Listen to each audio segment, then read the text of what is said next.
নিয়মিত হোমিওপ্যাথি বিষয়ক কন্টেন্ট পেতে হোমিও স্টাডির সাথে থাকুন। তারা ইতিমধ্যে জেনে গেছেন আজকের আলোচ্য বিষয় ক্যালেডিয়াম স্যাগুইনাম। আমি বিশ্বাস করি আজকের আলোচ্য ওষুধটি এটি নিয়ে অনেক জিজ্ঞাসা, অনেক আগ্রহ রয়েছে। বিশেষ করে নবীন চিকিৎসকদের আগ্রহ খুবই বেশি থাকবে। আমার চিকিৎসা জীবনের শুরুতে যেমন আগ্রহ ছিল এই ওষুধটি নিয়ে। প্রচলিত একটি ধারণা আছে হোমিওপ্যাথিক ওষুধ ক্যালেডিয়াম স্যাগুইনাম পুরুষের পুরুষত্বহীনতার প্রথম সারির একটি ওষুধ। আমি মনে করি এই ধারণাটি আংশিক সত্য। ক্যালেডিয়াম নারী পুরুষ নির্বিশেষে প্রযোজ্য হয়ে থাকে। ক্যালেডিয়ামের হোমিওপ্যাথিক ব্যবহার প্রসঙ্গ যখন আসে তখন অবশ্যই এর অধীন রোগীর বিশেষ স্বাতন্ত্র্য থাকবে। আজ আমরা তার কিছু অংশ বিশ্লেষণ করতে চেষ্টা করব। আর একটু কথা আমি এখানে বলে রাখছি, এই ওষুধটির সঙ্গে অনেকগুলো ওষুধের তুলনা হয়। তুলনা করতে হয় আমাদের। আমি মোটামুটি নিজে একটু শক্তপোক্ত হলে আজকের ক্লাসে এই বিষয়টা যে ঘাটতি থাকবে, সে ঘাটতিগুলো আমি অন্যান্য ওষুধগুলো আলোচনার সময় ফুলফিল করে দেব। ক্যালেডিয়াম আমাদের কাছে প্রধানত যৌনতা সংশ্লিষ্ট রোগাক্রান্ত ব্যক্তিদের, বিশেষ করে পুরুষত্বহীন রোগীদের জন্য ব্যবহৃত হয় এমন একটি ওষুধ। অন্তত ডাক্তার জেমস টাইলর কেন্ট এই ধারণাটাই বিস্তৃতভাবে ব্যাখ্যা করে গেছেন। এটা নির্দেশিত হয় পুরাতন ভ্রষ্ট বা লম্পটদের চিকিৎসার জন্য, যারা যৌন সঙ্গমের সামর্থ্য হারিয়ে ফেলেছেন। তার বিপরীত লিঙ্গের ব্যক্তির প্রতি আকর্ষণ সর্বোচ্চ ডিগ্রির, খুব আকর্ষণ আছে, কিন্তু সঙ্গমের সক্ষমতা শূন্যের কোটায়। এই ধরনের পুরুষেরা রাস্তার পাশে দাঁড়িয়ে নারীদের, পথিক নারীদের দিকে তাকিয়ে এক ধরনের বিকৃত যৌনতার কল্পনা করেন এবং মুহূর্তেই তাদের বীর্য স্খলিত হয়ে যায়। দেখেন, কোনো রকম অ্যাক্টিভিটি ছাড়াই বিকৃত যৌনতার কল্পনা করেন, সঙ্গে সঙ্গে তার বীর্যস্খলন হয়ে যায়। মাথায় রাখতে হবে এই বিষয়টা। সেলেনিয়াম ও পিকনিক অ্যাসিডের রোগীদের মধ্যেও এই লক্ষণটি পাওয়া যায় অবশ্য, তবে তাদের ক্ষেত্র একদম আলাদা। পিকনিক অ্যাসিডে প্রচুর পরিমাণে বীর্যপাতের পরে প্রচন্ড দুর্বলতার অভিযোগ পাওয়া যায়। কোন ধরনের কাম উদ্দীপক স্বপ্ন দেখা ছাড়াই বীর্য স্খলন পিকনিক অ্যাসিডের একটি বিশেষত্ব। আমরা এই লক্ষণে কিছু ক্ষেত্রে নেট্রাম ফসফরিকামের সঙ্গেও তুলনা করতে পারি। যারা নেট্রাম ফসফরিকামের ক্লাস করেছিলেন তারা মোটামুটি ওয়াকিবহাল আছেন যে নেট্রাম ফসফরিকামের সঙ্গে এখানে কোন পয়েন্টটায় তুলনা করা যায়। ক্যালেডিয়ামের সকালবেলা ব্যথাযুক্ত লিঙ্গোদ্রক আছে।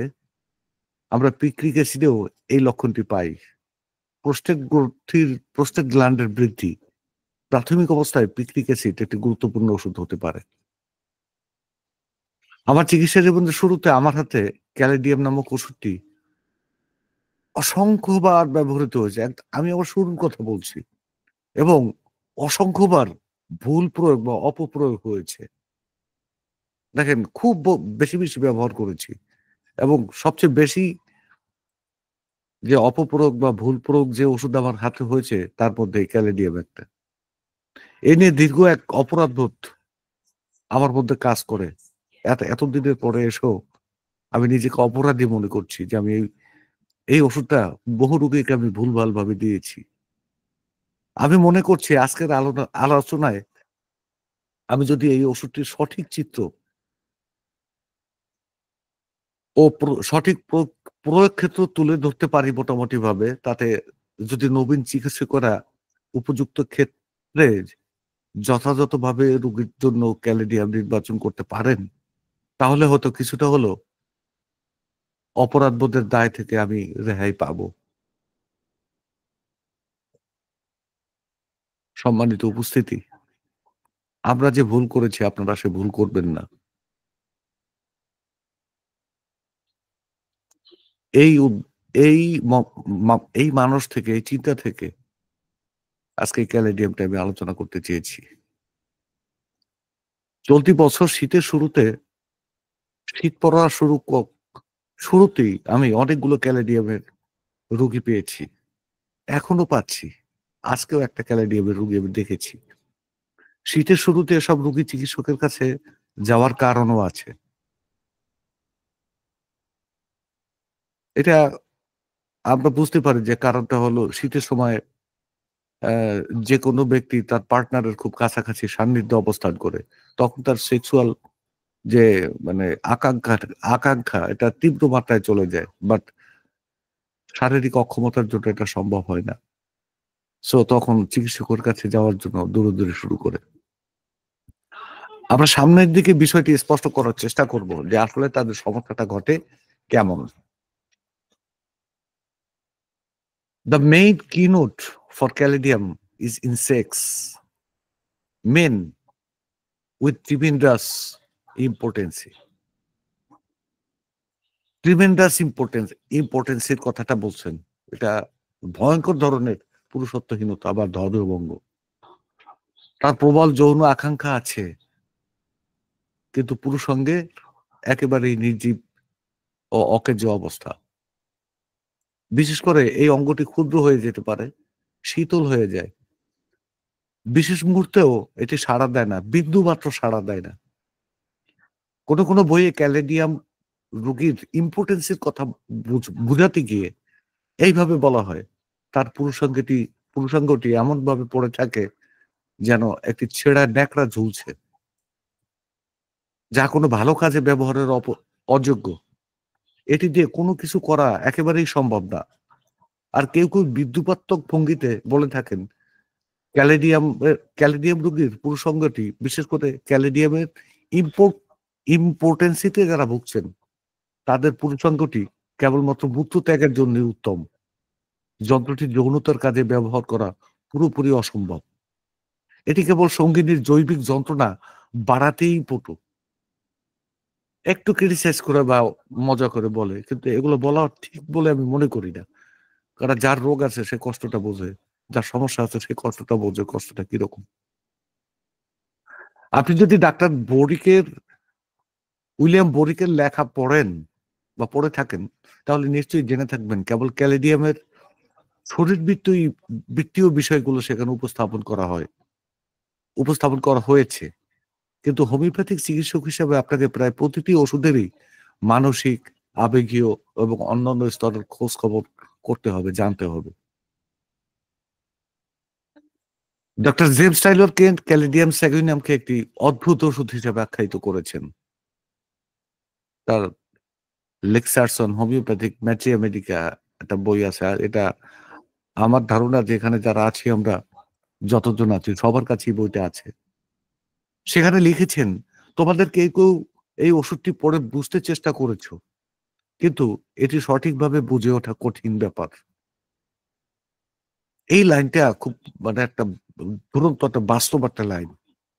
যে তোমাদের কেউ এই ওষুধটি পড়ে বুঝতে চেষ্টা করেছ। কিন্তু এটি সঠিকভাবে বোঝা কঠিন ব্যাপার। আসলেই কঠিন ব্যাপার।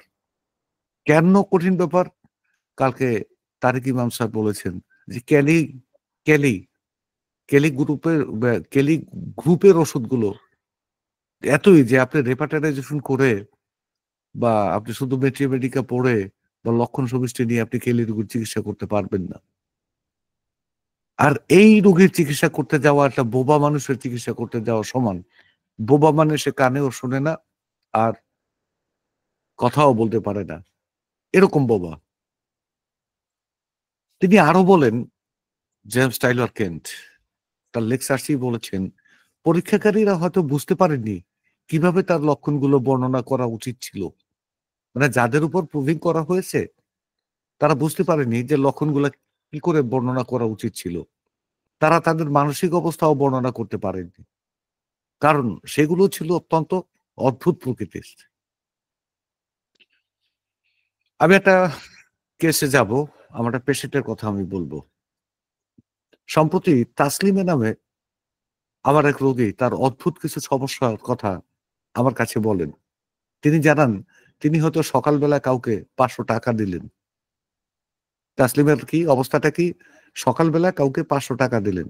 সন্ধ্যাবেলা তিনি ঠিক মনে করতে পারেন না তিনি কখন ওই ব্যক্তিকে টাকা দিয়েছেন। অথবা আসলেই তিনি টাকাটা দিয়েছিলেন নাকি তার ভুল ধারণা। এ নিয়ে তিনি ভাবেন, বিষয়টি মনে করতে চেষ্টা করেন, অথচ তিনি তা পারেন না। এরপর তিনি ওই ব্যক্তির সঙ্গে কথা বলেন, দেখা করেন অথবা ফোনে জিজ্ঞেস করেন। তিনি যাকে টাকা দিয়েছিলেন তার সঙ্গে কথা বলে কনফার্ম করেন। এবার তিনি নিশ্চিত হবেন যে সত্যিই তিনি টাকাটা দিয়েছিলেন। এই যে তাসলিমার যে এই কয়টা কথা আমি বললাম, তিনি কি কাজটা করছেন বা করেছেন এটা তিনি মনে রাখতে পারেন না। বাট এটি নিয়ে তিনি চিন্তা করতে থাকেন এবং মনে করার পরও তার বিশ্বাস হয় না যে এই কাজটা আমি করেছি। এটা হাতে কলমে তাকে পরখ করে যাচাই করে তারপরে নিশ্চিত হতে হবে যে না এটা আমি করেছি। এখানে একটা মেটাফর আছে। ক্যালেডিয়ামের ইম্পোর্টেন্সির রোগী তার যথেষ্ট আকাঙ্ক্ষা থাকে, ইচ্ছা থাকে, যৌন আকাঙ্ক্ষা থাকে। বাট তার বিশেষ অঙ্গটি সাড়া দেয় না। এটা নির্জীব হয়ে পড়ে থাকে। টর্ন্ড ক্লথ বলা হচ্ছে টর্ন্ড ক্লথ মানে ছেঁড়া ন্যাকড়ার মতো। যে ন্যাকড়া দিয়ে আমরা টেবিল মুছি, ভেজা ভেজা টেবিল মুছি এরপর ফেলে দিলে সেটা যেন শক্ত হয়ে চটচটে হয়ে থাকে। ঠিক বিশেষ অঙ্গটা ওইভাবে পড়ে থাকে। যথেষ্ট ইচ্ছা থাকা সত্ত্বেও এটা সাড়া দেয় না। ঠিক একইভাবে তিনি কি কাজ করেছেন বা কি করলেন এটা তিনি মনে রাখতে পারেন না। তিনি গুছিয়ে নিজেকে প্রেজেন্ট উপস্থাপন করতে পারেন না। এই লক্ষণের উপর ভিত্তি করে তাসলিমার মধ্যে আমি ক্যালেডিয়াম সেগুইনাম পেয়েছিলাম। ক্যালেডিয়ান ক্যালেডিয়াম সেগুইনাম দোষশক্তির কয়েকটা মাত্রা তাসলিমাকে HSDD অর্থাৎ hyper active sexual desire disorder এটা বাংলা বলতে গেলে যে সেক্সুয়ালিটির আগ্রহহীনতা, যৌনতার ইচ্ছা জিরোক্যটা এরকম অবস্থা। এই অবস্থা থেকে তাকে মুক্ত করেছিল। তাহলে কি উনি আমাকে ক্লু দিয়েছেন কি? হ্যাঁ, এটা তার সমস্যা ছিল। HSDD তার সমস্যা। ঢাকার প্রখ্যাত একজন চর্ম যৌন রোগ বিশেষজ্ঞ একজন নারী চিকিৎসক তার রোগ শনাক্ত করেছেন এইটা। HSDD। HSDD মানে hypo active sexual disorder. Hypo active sexual desire disorder. তো এটার আমি ক্লুটা পেয়েছিলাম যে উনি একজনকে একটা জিনিস দিলে সেটা মনে থাকে না। সারাক্ষণ ওইটা নিয়ে চিন্তা করতে থাকেন। এবং কিভাবে তার সাথে আবার কথা বলবেন, কিভাবে যোগাযোগ করবেন এই চেষ্টা করেন। কনফার্ম হওয়ার পরে আবার কথা বলার পরে কনফার্ম হন যে হ্যাঁ, তিনি এই কাজটা করেছিলেন। এই কে যেন মরিয়ে প্রমাণ করিলেন তিনি মরেন নাই। মানে কথাটা এরকম। কাদম্বরী। ক্যালেডিয়াম রোগীর ক্ষেত্রে তার চিন্তাগুলো, তার ভাবনাগুলো তার সঙ্গে ছলনা করে, বিট্রয় করে। তিনি কেমন অনুভব করছেন, কি করছেন এ নিয়ে তিনি চিন্তায় মগ্ন থাকেন। তিনি কেমন অর্থাৎ আমি ভালো, আমি কি সুস্থ আছি? না সুস্থ না। এটা নিয়ে তিনি চিন্তায় মগ্ন হয়ে পড়েন। তিনি একাকী ভাবেন সারাদিনে তিনি কি কাজ করেছেন। তিনি যতই সেগুলো মনে করতে থাকেন, এই যে ততই এই ভাবনাগুলো তার থেকে দূরে যেতে থাকে। ভূতে পাওয়া মানুষের মতো। নিশি ডাকের মতো। যেমন নিশি ডাকের গল্প শুনছি না? আমরা ছোটবেলা যে নিশিতে ডাক দিচ্ছে রাস্তায় নামছে। ওই মানুষটা হেঁটে যায় তার পেছনে হাঁটে। দূরত্ব কমে না। তিনি যে বিষয়গুলো ভাবেন, এই ভাবনাগুলো তার থেকে দূরে যেতে থাকে আর উনি ভাবতেই থাকেন। তিনি কিছুতেই ভাবনাগুলোর নাগাল পান না। মনে হয় এ কারণেই ওষুধটির ১ম দিকের প্রয়োগের সময় এটা আমার কথা। এই যে নাগাল পান না তিনি কি ভাবছেন বা কেমন বোধ করছেন, ১ম দিকের প্রুভাররা মানসিক লক্ষণগুলো যথার্থ বর্ণনা দিতে পারেননি। যেটা জেমস টাইলর কেন্ট বলে গেছেন। এটা আমার মনে হয় যে এই কারণেই তারা যে বর্ণনা দিতে পারেননি এবং সেগুলা লিপিবদ্ধ করা সম্ভব হয়নি।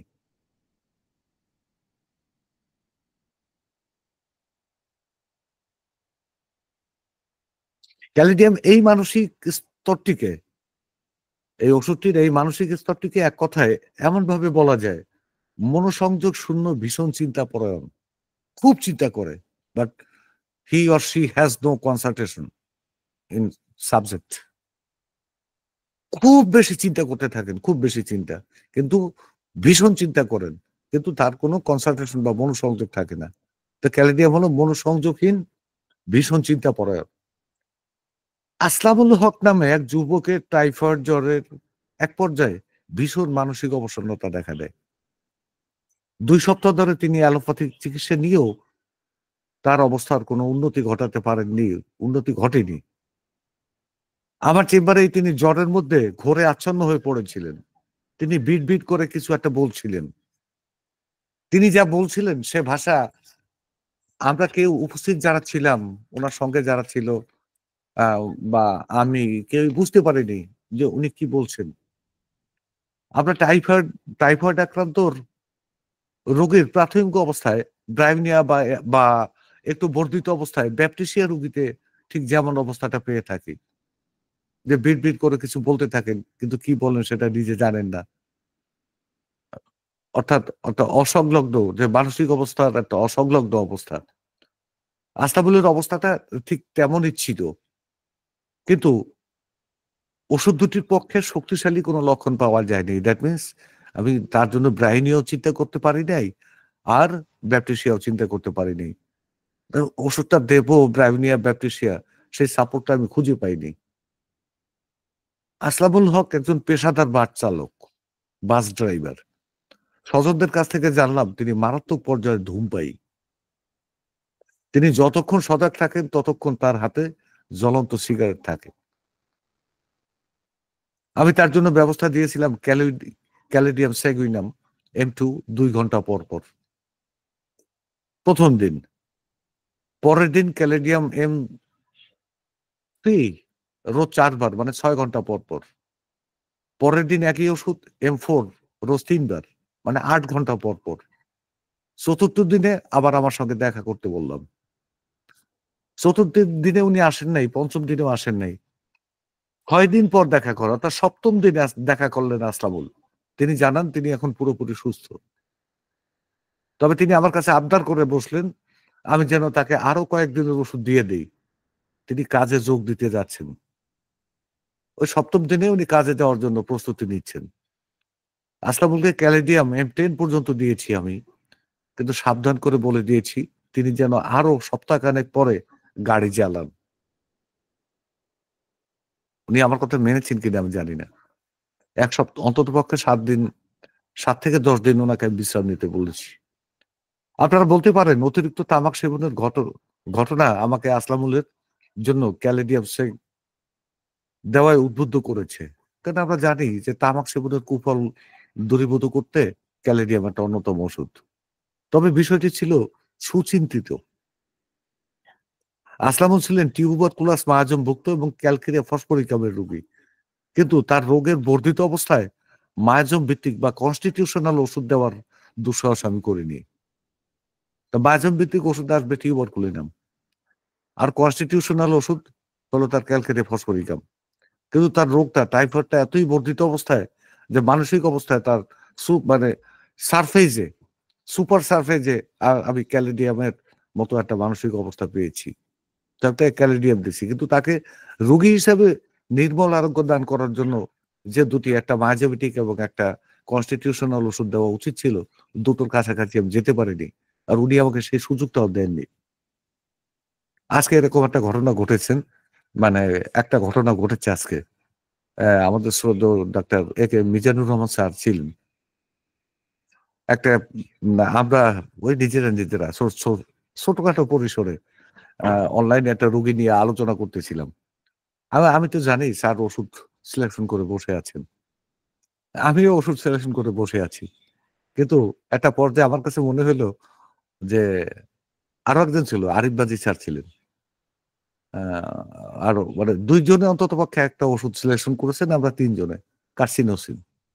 কিন্তু আমার কাছে মনে হইল কেসটা একটু অসম্পূর্ণ রয়ে গেছে। শবনম নামের ওই মহিলাকে জিজ্ঞেস করলাম। ও ওনার হলো সরি। এই রোগীটা ছিল ঢাকার প্রখ্যাত চিকিৎসক। উম সা একজন কলেজ শিক্ষক, হোমিওপ্যাথি কলেজের শিক্ষক এবং চিকিৎসক ডাক্তার সালমান আসরিনের। তো আমরা কার্সিনোসিন নিয়ে চিন্তা করছি। হঠাৎ করে আমার মনে হলো যে আমার কাছে কেমন জানি গল্পটা শেষ হয়নি। ওই স্বপ্ন ও ওর যে উম নওশীন নামে এই রোগীটার কাহিনীটা শেষ হয়নি। একটা অতৃপ্তি রয়ে গেছে। তা আমি টুপ করে জিজ্ঞেস করলাম যে, "আপনার ভাইয়ের সঙ্গে আপনার সম্পর্ক কিরকম?" বলল যে, খুব খারাপ।" আমি "কেন?" কয়, "সে দেওয়ার দরকার নাই।" না, আমি বলছি, "এইটাই আমার দরকার।" তো ভাইয়ের সাথে সম্পর্ক খারাপ এজন্য যে অনেক মানে আরো আগের কথা। তখন আমি ক্লাস 8 এ পড়ি। ভাই, আমরা তো মুসলিম, এই ভাই একটা হিন্দু মেয়েকে বিয়ে করেছে। এটা নিয়ে মামলা হয়েছে, মানে অনেক মামলা-টামলা ফ্যামিলিতে অনেক এটা সেটা গেছে। এখনো ওই ঝামেলা মিটে নাই। ভাই এখনো উশৃঙ্খল আচরণ করে ইত্যাদি, ইত্যাদি। তো দেখলাম যে এটার উপরে একটা লেয়ার পড়ে আছে। লেয়ারটা হলো সাফি শেখরিয়ার। তো পিঠি ভাই, একটা ভাই, একটা বোন। ভাই এই অঘটন ঘটেছে। বোনটা তখন ক্লাস 8 এ। ও নিঃসন্দেহে চিন্তা করছে যে আমার বিয়ের কি হবে? ও হিন্দু মেয়েকে বিয়ে করেছে, আমাকে তো কেউ বিয়ে করবে না। নিজের অজান্তে এই কাজটা হাঁটছে এবং টিল নাও সে বলছে এখনো ভাইয়ের উপর রাগ আছে এবং সেটা ঘৃণা মিশ্রিত রাগ। তো কাসিনোসিন বাদ দিয়ে আমরা তাকে স্টাফিসিয়েক্ট সর্বসম্মতিক্রমে স্টাফিসিয়েক্ট দিয়া বলছি আমরা পরবর্তীতে কার্সিনোসিন বা অন্য যে ওষুধ আসে আমরা সেটা চিন্তা করব। চমৎকার কেস। আরো একটা কেস সলভ করেছি, এটা বলার এখানে অপ্রাসঙ্গিক। তো আমি জাস্ট এই রকমই ওর কনস্টিটিউশন হলো ক্যালকারি ফসফোরিকাম আর মায়াজম হলো টিউবারকুলার মায়াজম। কিন্তু রোগের বর্ধিত অবস্থায়, এই বর্ধিত অবস্থায় আমি ক্যালিডিয়াম ছাড়া অন্য কিছু চিন্তা করতে পারিনি, দুঃসাহস করিনি। যেহেতু চরম মাত্রার ধূমপায়ী ছিলেন আসলামুল, সেহেতু নিকোটিনের একটা লেয়ার বা শক্তিশালী প্রভাব থাকা স্বাভাবিক। আমার চিন্তা ছিল নিকোটিনের লেয়ার অপসারিত হলে তিনি অনেকটা সুস্থ হয়ে যাবেন। কিন্তু ক্যালিডিয়ামেই তিনি পুরোপুরি সুস্থ হয়ে যান। এটা তার ভাষ্যমতে। আমি কিন্তু তাকে পুরোপুরি সুস্থ বলিনি। তার ভাষ্যমতে, "স্যার আমি পুরোপুরি সুস্থ। আমাকে কয়েকদিনের ওষুধ দিয়ে দেন, আমি চলে যাব।" আমি তাকে পরবর্তীতে স্থায়ী চিকিৎসা নেওয়ার পরামর্শ দিয়ে আপাতত বিদায় দিলাম। এই যে ক্যালিডিয়ামের চিন্তা, এটা আজকে আরেকটা রোগীর কথা চলে আসে। এখানেও মিজানুর রহমান স্যার ছিলেন। এই রোগীটা আমরা দেখে দিলাম, এটা কুমিল্লার এক ডাক্তারের রোগী, ৭ দিন বয়স।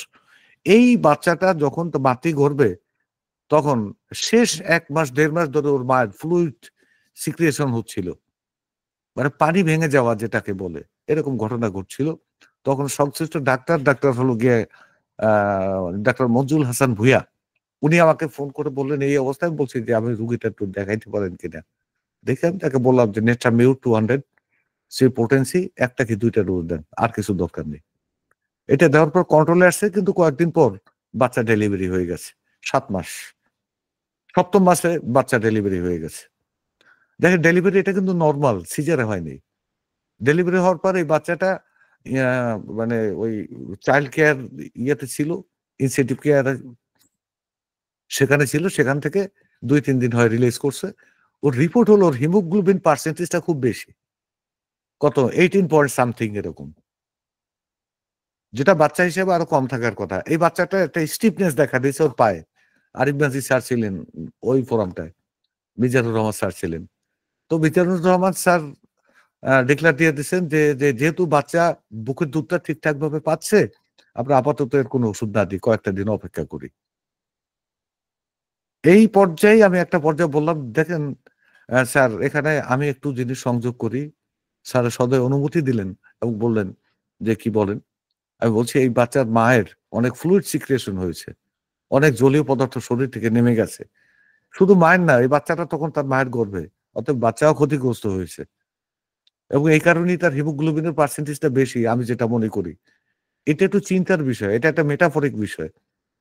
এটা একটা আধ্যাত্মিকতার বিষয়ও আছে বলে আমি বলব। যে যতই সায়েন্টিফিক হন বা না হন। অনেকেই বলবেন যে, "না, এটা কোন কাজ করে না।" না, আমি ওটা মানি না।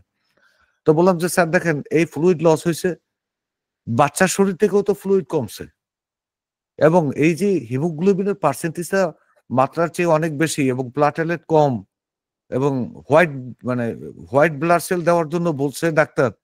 তো এগুলার কারণটা কি?" কারণ হলো এই ফ্লুইড চলে যাওয়ার কারণে ওর ব্লাডের যে তারল্য সেটার স্পেসিফিক গ্র্যাভিটি বেড়ে গেছে। এবং এই কারণে আমরা পার্সেন্টেজে ওই অনুপাতে গিয়া হিমোগ্লোবিনটা বেশি পেয়েছি। এই সমস্যা তো মারও। তো যেহেতু বাচ্চাটা নরমালি হইলো এবং এখন পর্যন্ত মায়ের দুধ ঠিকঠাকভাবে খাচ্ছে, মায়ের জন্য নেটাবিউরি রিকভার করার কথা। কিন্তু এর মায়ের মধ্যে চায়নার একটা বিষয় আশায় আছে। আমরা ১ টা ২ টা মাত্রা চায়না ওর মাকে দিতে পারি। স্যার বললেন, "ইয়েস।" এখন কি যদি বাচ্চাটা সিজারে হইতো তাহলে এই বাচ্চার জন্য আলাদা, সিজারে হওয়ার পরেও যদি বুকের দুধ খাইতো তাহলে এই বাচ্চার জন্য আমরা আলাদা ওষুধ দিতাম। এটা স্যারের সাথে আমরা তখন শেয়ার করছি। যেহেতু এত ঝুঁকির পরও নরমাল এবং ৭ মাসে ডেলিভারি হয়ে গেছে এবং বুকের দুধ ঠিকঠাক পাচ্ছে। তো বাচ্চার মাকে যদি আমরা ওষুধ দেই তাহলে সেই বেনিফিটটা বাচ্চা পাবে। আমি আশাবাদী। আমরা পরবর্তী কোনো ক্লাসে আমি বা মিজানুর রহমান স্যার বা আরিফ বাদী স্যার যারা ছিলেন ওখানে, সুজিত বাবু স্যার, এরা কেউ না কেউ এই বাচ্চাটার ফলো আপ দেবে। আর হলো ওই কুমিল্লার ডাক্তার ভদ্রলোক, উনি তো আমাদের ক্লাস-টলাসে আসেন না। উনি বড় ডাক্তার, অনেক বড় ডাক্তার। থাকলে তো উনি ফলো আপটা দিতেন। যাই হোক, উনার উপর মেজাজটা খারাপ আমার। আমি এই ফোরামেই বললাম, উনাকে আমি মানে এটাকে কি মোশাররফ করিম কি জানি বলে? বাটাম দেয়। এই বাটাম দেব। যাই হোক, আমি তো এটা বলছিলাম যে এরকম হয়।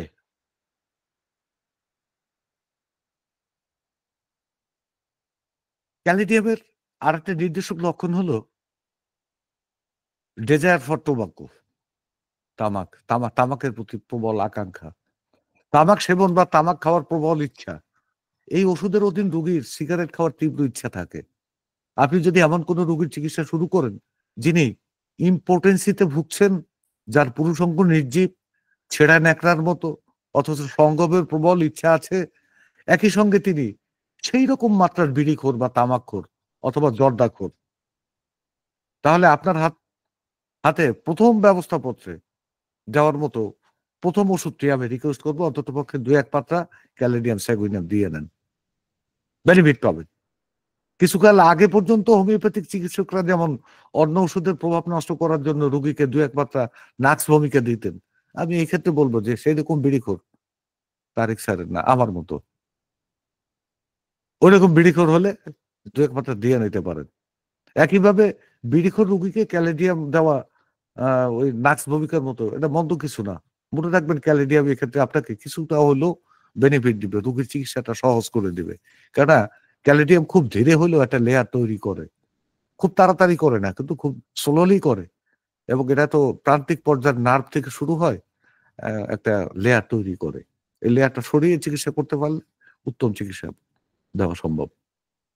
আবার ধরুন আপনার পর্যবেক্ষণে বা রোগীর বর্ণনায় যৌনতার ক্ষেত্রে তার খুব বেশি মাত্রার অক্ষমতা নেই। তার মানে ওই যে ছেঁড়া না মানে ইয়ে কথাটা বারবার বলতে দ্বিধা লাগে। ছেঁড়া ন্যাকড়ার মতো অবস্থা না। তবে তার সেক্স ড্রাইভ ক্রমশ হ্রাস পাচ্ছে। তিনি এটা অভিযোগ করছেন যে আগের সেক্স ড্রাইভটা যেভাবে ছিল এটা কেমন যেন কমে আসছে। এক্ষেত্রে আপনার অবশ্যই খোঁজ নিতে হবে তিনি ধূমপায়ী বা তামাক সেবী কিনা। আর সেরকম হলে তার ধূমপান বা তামাক সেবনের মাত্রা এই যে সেক্সুয়াল ডেজায়ারটা বা ড্রাইভটা হ্রাস পাওয়ার সঙ্গে, সঙ্গে তার ওই ধূমপানের ইচ্ছাটা বাড়ছে কিনা। মানে একটা এইটা কমতেছে সঙ্গে, সঙ্গে তামাক নেওয়ার স্পৃহাটা বাড়ছে কিনা। এটা নিবিড়ভাবে খোঁজ নিতে হবে। আচ্ছা, ক্রমশ বৃদ্ধি পাচ্ছে কিনা এটা জানতে হবে। এরকমটি যদি হয়ে থাকে তাহলে ক্যালেডিয়াম তার ক্ষেত্রে উপযুক্ত এবং তার সঙ্গিনীর তার যে পার্টনার, সে পার্টনারের মুখে হাসি ফোটাবে নিশ্চিত। এটা আপনি মনে রাখতে পারেন। আমরা বারবার পুরুষত্বহীনতার কথাই বলে যাচ্ছি।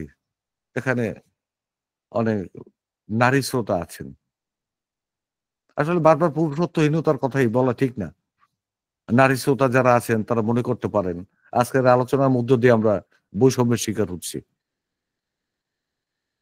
আমরা সব ক্ষেত্রে বৈষম্যহীনতার কথা বলছি, বৈষম্যের বিরুদ্ধে লড়ছি। কিন্তু কি বা করার আছে? নারীদের তো আর পুরুষত্বহীনতা দেখা দিতে পারে না, পারে? একজন নারী একসময় যার প্রবল যৌন সক্ষমতা ছিল। আমরা যদি এমন দেখি যে তার সেক্স ড্রাইভ ক্রমান্বয়ে হ্রাস পাচ্ছে এবং তিনি ধূমপায়ী অথবা প্রচুর তামাক অথবা পানের সঙ্গে জর্দা খাচ্ছেন। তাহলে তাহলে কি এই পর্যায়ে তার হাই তার হাইপার অ্যাক্টিভ সেক্সুয়াল আ ডেজায়ার ডিসঅর্ডার দেখা দিতে পারে? আমরা যেটাকে আগে বলেছি, ওটা কি দেখা দিতে পারে? এর উত্তর হলো অবশ্যই পারে। তবে প্রকৃতির নিয়মকে তো আর এড়িয়ে যাওয়া যায় না। যৌন সঙ্গমে লিপ্ত হতে হলে একজন পুরুষের আবেগীয় মানসিক ইচ্ছার পাশাপাশি আঙ্গিক সক্ষমতা থাকতে হবে। যা নারীদের ক্ষেত্রে প্রযোজ্য খুব মানে খুব বেশি না। তিনি হয়তো এই কাজটি করতে পারবেন কিন্তু তার বিশেষ ইচ্ছেটা মানে তার ডেজায়ারটা একদম নিম্ন ডিগ্রিতে চলে আসবে। অতিরিক্ত জর্দা সেবনের ফলে এটা হতে পারে। বিড়ি খাওয়ার ফলে হতে পারে। আমরা যখন এমন কোন রোগী পাই যার লাম্পার্টের ইতিহাস আছে, যিনি তামাকজাত দ্রব্যের প্রতি মারাত্মক আসক্ত। অতিরিক্ত তামাক গ্রহণের ফলে তামাক বিষাক্ত হয়ে শারীরিক ও মানসিক অবসন্নতায় ভুগছেন। স্মৃতিশক্তি ক্ষীণ হয়ে এসছে এবং পুরুষত্ব হারিয়ে ফেলেছেন। বিশেষ করে উপরে বর্ণিত ক্যালেডিয়াম সদৃশ পুরুষত্বহীনতায় ভুগছেন। এটি তাদের ওষুধ, লম্পটদের ওষুধ। সবাই মনে করে এটা হলো লম্পটের জন্য এই ওষুধ। লম্পট যখন হয় তখন তার জন্য ওষুধ এইটা। আর লাম্পট্য রোগীটা যখন লাইকোপোডিয়াম হয় তখন তার মধ্যে লাম্পট্য দেখা দেয়। এটা আমরা আলোচনা করব সামনে দেখে। ক্যালিডিয়ামের নারী রোগীদের ক্ষেত্রে প্রায়ই সিগন্যাল ইমিশন বা স্বপ্নদোষের অভিযোগ পাওয়া যায়। তবে আপনি খুব সহজে এই তথ্য পেয়ে যাবেন। বিশেষ করে আপনি যদি মানে অপোজিট সেক্স এর কোনো ডাক্তার হন, মানে মেইল ডাক্তার হন। আমার এমন আশা করা ঠিক হবে না। তবে আমি রিমান্ডে বসালে এটা বের করে ফেলতে পারি এবং আমি বের করি এগুলো। আপনাকে কৌশলী হতে হবে, রোগীর সঙ্গে নিবিড়ভাবে মিশতে হবে। তার আস্থা অর্জন করতে হবে। কেবল তখনই আপনি একজন নারীর কাছ থেকে এমন কোনো তথ্য সংগ্রহ করতে সক্ষম হবেন। নারী রোগীদের মধ্যে আপনি আরেকটি গুরুত্বপূর্ণ বিষয় পাবেন। ইচ্ছায় বা অনিচ্ছায় স্বমৈথুনের প্রবণতা। বিশেষ করে অবিবাহিত বা কম বয়সী নারীদের মধ্যে। কম বয়সী নারীদের বিশেষ করে কিশোরী বা তরুণীদের যৌনাঙ্গে এক ধরনের ভয়ানক চুলকানি দেখা দেয়, যা নিরসন করার সময় তারা মাস্টারবেটিং এ উদ্বুদ্ধ হন। আমি কিন্তু কালকে ওই অজয় স্যারের প্রতি এই জিনিসটা আমি মানে সমর্পণ করছি। তার থেকে উদ্বুদ্ধ হয়েছি তার এই প্রসঙ্গটায়। তারা মাস্টারবেটিং না করেই পারেন না। আপনি একটু সচেতন থাকলে এই ধরনের রোগীর ক্ষেত্রে ক্যালেডিয়াম আপনার হাতে একটা পরীক্ষিত অস্ত্রে পরিণত হবে। ডাক্তার অজয় কুমার দাস স্যার তার ক্লাসে যেটা বলছিলেন এবং তার ক্লাসে যারা উপস্থিত ছিলেন তারা অবশ্যই জেনেছেন ঠিক কি কারণে অর্থাৎ প্যাথোলজিক্যাল কারণটা কি? প্যাথোলজিক্যাল কি কারণে বা অন্য কি কারণে এই চুলকানিটা তৈরি হয়? আমি বলছি কারণ যাই হোক না কেন, ওই ধরনের অদম্য প্রকৃতির চুলকানিতে আমরা বা আমাদের প্রধানতম হাতিয়ার হলো ক্যালিডিয়াম স্যাগুইনাম। আরেকটি কারণে বালিকা, কিশোরী ও তরুণীরা মাস্টারবেটিং এ বাধ্য হয়। সেটা হলো কৃমিজনিত চুলকানি। পায়ুপথ থেকে পিন-1 বেরিয়ে যখন যোনিপথে প্রবেশ করে মারাত্মক চুলকানির সৃষ্টি করে। এই চুলকানি নিরসনের এক পর্যায়ে তারা মাস্টারবেটিং করতে বাধ্য হয়। আমি দায়িত্ব নিয়ে বলছি এমন অবস্থায় ক্যালিডিয়াম স্যাগুইনাম অভ্যর্থ। এটা আমার কাছে বহু প্রমাণিত, বহু। এই ক্ষেত্রে ক্যালডিয়াম স্যাগুইনামের বিকল্প খুব কম।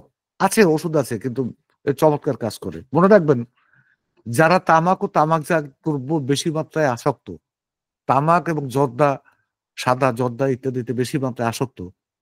কৃমির জন্য তাদের ক্ষেত্রে অ্যালোপ্যাথিক যে কৃমিনাশক ওষুধ আছে না? সেটাও কাজ করে না। সেটা খুব কাজ করে। রেজিস্ট্যান্স করে ফেলায়। রেজিস্ট্যান্স হয়ে যায়। তো ওইসব রোগীকে যদি আপনি এক পাতা ক্যালিডিয়াম স্যাগুইনাম দিয়ে দেন, পরে দেখবেন তাদের কৃমি অটোমেটিক দমন হয়ে গেছে। বা ওই অ্যালোপ্যাথিক ওষুধ খাইয়াও তারা কৃমি দমন করে ফেলতে পারবে। আচ্ছা, এইটা হলো কি যে আসলে ক্যালিডিয়াম স্যাগুইনাম, এটা হলো যে টোবাকোর যে প্রভাবটা, এই প্রভাবটাকে প্রশ্রয় দেয়। আমি মনে করি ক্যালিডিয়াম ক্যালিডিয়াম স্যাগুইনাম ইজ দ্য সোরা অফ টোবাকো। টোবাকোর ক্ষেত্রে এটা হলো সোরা। সোরা যেমন সমস্ত রোগকে টেনে ধরে রাখে, টোবাকোর সমস্ত কুফলগুলো ক্যালিডিয়াম স্যাগ এরকম ধরে রাখে। এবার এটা কি হয়? আস্তে, আস্তে, আস্তে খুব আস্তে। নিকোটিন কিন্তু আমাদের শরীরে খুব মিশতে পারে না। আমাদের রক্তের সেলের ভিতর ঢুকতে পারে না। এটার প্রভাবটা খুব দীর্ঘ সময় নিয়ে আস্তে, আস্তে প্রভাব বিস্তার করে। এবং তখন করে কি আমাদের জীবনী শক্তি আস্তে, আস্তে দুর্বল হয়ে যায়। তখন প্রতিরোধ ক্ষমতা আমাদের কমে যায়। ওই যে অজয় স্যার বর্ণিত যে প্যারাসাইট গুলো তখন আমাদের শরীরে আস্তানা গাড়ে। আর ক্যালিডিয়াম স্যাগুইনাম আমি পরে আবার ক্লাস করব। তখন এই প্রসঙ্গগুলো আমি ক্লিয়ার করব। ক্যালিডিয়াম স্যাগুইনাম রোগীর যে নার্ভ সিস্টেমের উপরে কাজ করে, বিশেষ করে কোমর থেকে তার জননেন্দ্রিয় পর্যন্ত নারী পুরুষ নির্বিশেষে এই নার্ভগুলোকে আস্তে, আস্তে ইনঅ্যাক্টিভ করে। তো এইজন্য তার মানে সেক্সুয়াল স্ফেয়ার এ বা ওই যে ওই সেগমেন্টটায় মানে খুব হাইলাইটেড হয়। তো আসলে আমাদের জীবনী শক্তি দুর্বল না হলে কোন সাপ্রেশন তৈরি না করলে, তামাক যে সাপ্রেশন তৈরি করে, অবদমন তৈরি করে, এইজন্যই এই প্যারাসাইট গুলা আমাদের শরীরে আসতে পারে এবং বিভিন্ন ধরনের চুলকানি। সো আ আমরা দেখছি যারা তামাকজাত দ্রব্য বেশি মাত্রায় আসক্ত তাদের কৃমি দমন হয় না। দমন হয় না কেন? তামাক দ্বারা তারা সাপ্রেসড হইয়া জীবনী শক্তি দুর্বল করে ফেলেছে। যাই হোক, আমরা মনে রাখবো কৃমি থাকুক আর না থাকুক, যেকোনো বয়সের নারীর জননেন্দ্রিয়ের ভয়ানক রকমের দুর্দমনীয় চুলকানি। কৃমি থাকলে আমরা বুঝতে পারি কৃমি আছে। কিন্তু অনেক প্যারাসাইট আছে যা চোখে দেখি না। বুঝতে হবে এখানে সামথিং রং। দুর্দমনীয় চুলকানি, বিশেষ করে রাতে চুলকানির জন্য তাকে জেগে থাকতে হয় এবং রাতে জেগে থাকতে হয় মানে এই প্যারাসাইট গুলো রাতের বেলা অ্যাক্টিভ হয়, অন্ধকারে অ্যাক্টিভ হয়। জননেন্দ্রিয়ে কেন চুলকানিটা বারবার হবে? এই জায়গাটা অন্ধকার থাকে, আলোর বাইরে থাকে। ওটার বিশেষত্বই হলো ওই প্যারাসাইট গুলো রাতের বেলা অ্যাক্টিভ হবে। আচ্ছা, তাকে জেগে থাকতে হয় এবং এতে তিনি উত্তেজনা প্রবণ হয়ে পড়েন। তিনি মাস্টারবেটিং করতে বাধ্য হন। তাদের জন্য স্বস্তিদায়ক, উপশমদায়ক ওষুধ ক্যালেডিয়াম স্যাগুইনাম।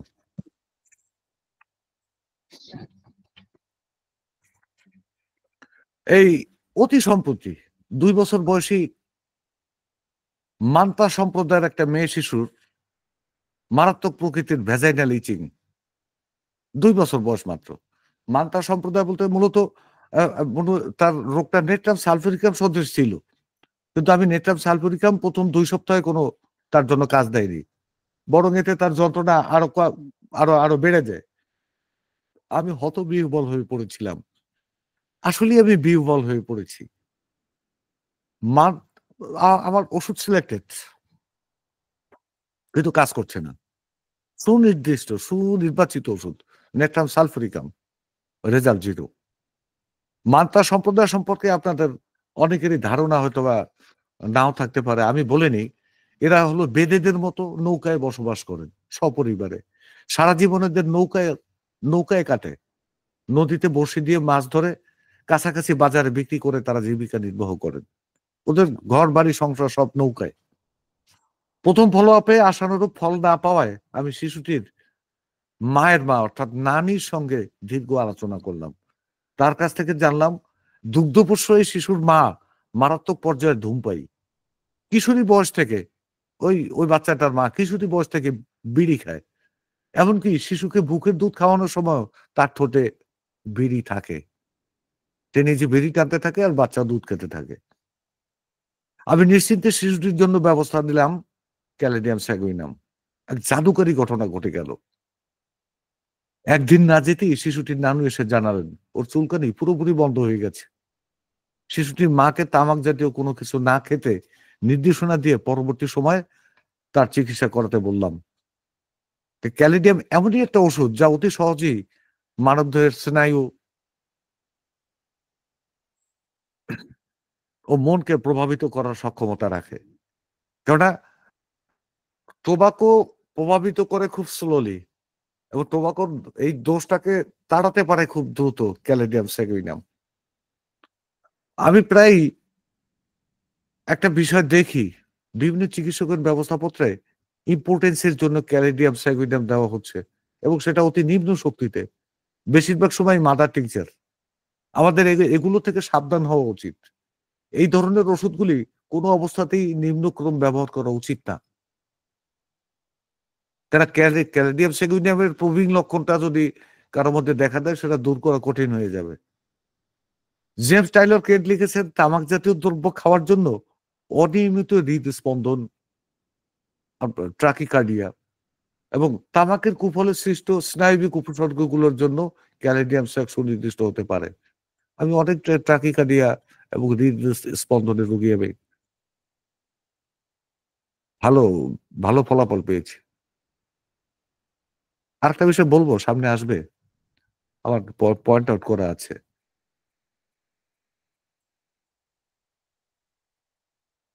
ডক্টর কেন্ট আরো বলেন, ক্যালিডিয়াম সেগুইনাম অনেক রোগীর সিগারেটের খাওয়ার অভ্যাস দূর করেছে। ওষুধটি তামাক খাওয়ার প্রবল ইচ্ছাকে দূর করে। আমি জানি না ক্যালিডিয়াম বিড়ি খাওয়ার অভ্যাস বা সিগারেট খাওয়ার অভ্যাস দূর করতে সক্ষম হয়েছে কিনা। ওটা কে ডাক্তার কেন্ট বলছে। যদি কেন্টের মতে কেউ প্র্যাকটিস করে সাকসেসফুল হন জানাবেন। আমি সাকসেসফুল হতে পারিনি। ধূমপায়ী বা তামাক সেবীদের যেকোনো রোগের তীব্রতা কমাতে সহায়তা করে ক্যালিডিয়াম। এর মধ্যে সন্দেহ নেই। এটা কেন্টের বলা লাগবে না, আমিই বললাম। আশ্চর্যজনক হলো সত্য, ক্যালিডিয়াম রোগী ওষুধটি সেবনের সময় তামাক পরিহার করে চলতে পারলে তার রোগটি সেরে যায়। এরপর তিনি যদি আবারও তামাক গ্রহণ করেন, তাতে তার রোগ যদিও ফিরে আসে, কিন্তু সেটা আগের মতো তীব্রতা আর কখনই হয় না। কি চমৎকার একটা ওষুধ! ডাক্তার তারিক ইমাম স্যার আমাকে একবার ব্যবস্থা দিলেন ক্যালিডিয়াম সেগুইনাম। আমি বললাম, "খাবো?" বলছে, "হ্যাঁ স্যার, আপনি এটা খান।" তখন আমি একটু অসুস্থ ছিলাম। আমি তাকে বলছিলাম যে, "সমস্যা নাই স্যার। আপনি আমি দুজনে একসঙ্গে শুরু করি।" বলছে, "কেন? এটা খাইলে আপনি বিড়ি খেতে পারবেন না।" আমি বলছি, "আপনিও শুরু করেন, আমিও শুরু করি।" দুঃখিত, স্যার আর হাত তোলেন নাই। মানে উনি ছাড়বেন না, আমাকে ছাড়াবেন। আমরা আগেই বলেছি, অতিরিক্ত সঙ্গম প্রবৃত্তির সঙ্গে জননেন্দ্রিয়ের অতিরিক্ত অক্ষমতা ক্যালিডিয়ামের একটা গুরুত্বপূর্ণ লক্ষণ। ক্যালিডিয়াম ইম্পোর্টেন্সির অনেকগুলো লক্ষণ আমরা পাঠ্যপুস্তক, বেচে আমেরিকা, রেপার্টরিতে পাই। তবে ইম্পোর্টেন্সির গুরুত্বপূর্ণ একটা দিক হলো, আমরা আলোচনার শুরুর দিকে বলেছি, ওই যে ছেঁড়া ন্যাকড়ার মতো। কমান্ড ফলো করে না। মানে যত বড় আপনি এ যত বড় জেনারেল দিয়ে মানে আপনি কমান্ড করান, সে কমান্ড ফলো করবে না। এর কমান্ডিং চেইন ভাইঙা যায়। মানে স্নায়বিক এক্টিভিটিস ভাইঙা যায়। মিজানুর রহমান স্যারকে কি বলব? স্যার তো রিটায়ার্ড করছে। তার কমান্ড শুনবে না। নতুন যদি কোনো মানে জেনারেল-ফেনারেল থাকে তাদের কথাও শুনবে না। কমান্ড ফলো করে না। অক্ষমতা। আমি এমন অসংখ্য যুবক ও তরুণদের আচ্ছা যাই হোক, ছেঁড়া ন্যাকড়ার মতো। এটি একটা ইউনিক লক্ষণ ক্যালিডিয়াম সেগুইনামের। আচ্ছা, এবার আরেকটা গুরুত্বপূর্ণ কথা বলছি। যদি কোনো পুরুষ কোনো নারীর দিকে তাকিয়ে উত্তেজিত হয়ে পড়েন এবং সঙ্গে তার ঋতুস্খলন হয়ে যায়, তাহলে ক্যালিডিয়াম স্যাগুইনাম তার একমাত্র ওষুধ। এখানে কেউ বলবেন সেলেনিয়ামের কথা, কেউ বা অন্য কোনো ওষুধের কথা, পিকনিক অ্যাসিডে এরকম আছে। না, ওটা ক্ষেত্রটা ভিন্ন। ওইসব ওষুধে কোনো কিছু ছাড়া অটোমেটিক সার্বক্ষণিক ঋতুস্খলন হতে থাকে। আর এটা হলো সে যখনই একটু মানে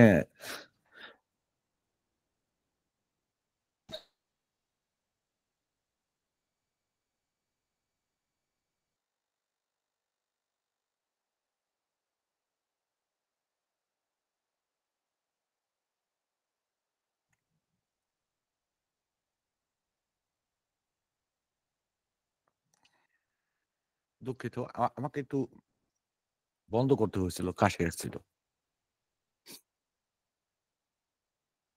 তো সেটা হলো অটোমেটিক ঋতুস্খলন হতে থাকে। এটা কোনো আ অর্গাজম ছাড়াই।